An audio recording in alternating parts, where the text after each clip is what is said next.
There is disagreement about how to handle the suspects involved.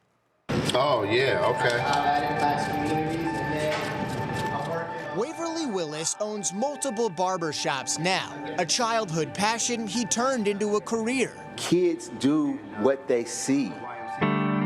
Willis remembers those days as a kid vividly.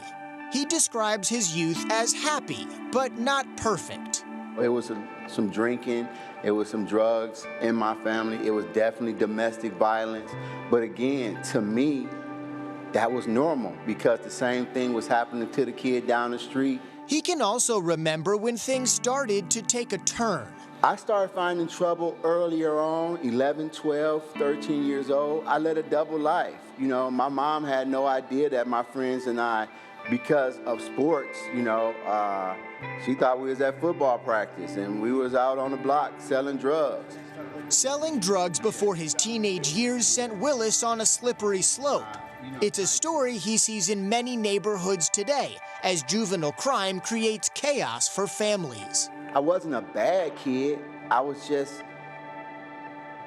made dumb decisions because that's what kids do. They make dumb decisions. 3 News Investigates went through 15 years of county crime data using the most recent numbers available. Aggravated murder charges for juveniles increased 354% from 2010 to 2022. And charges for carrying a concealed weapon more than tripled for juveniles during that same time. Children are committing more violent crimes with increasingly fatal outcomes. But how the system responds has become controversial. It really is a complex system that requires complex solutions.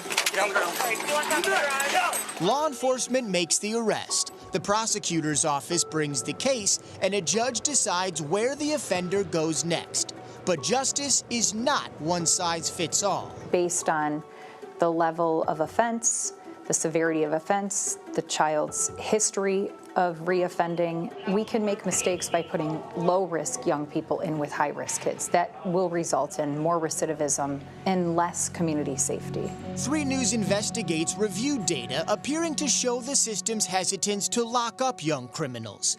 Edmond Police declined our interview request for this story, but has voiced frustration in the past. You know, the police is arresting them. You know, what do we do now? What else can we do to provide the resources that these juveniles need, whether it's counseling, whether it's stiffer consequences, whether it's, more punishment. Gibbons pushes back on the idea that court systems are putting the community in danger by releasing anyone not fitting that high-risk label. Locking them up actually exacerbates their likelihood to reoffend.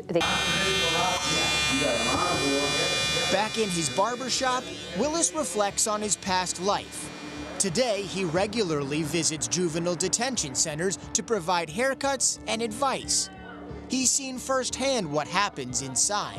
It breaks you down mentally, emotionally.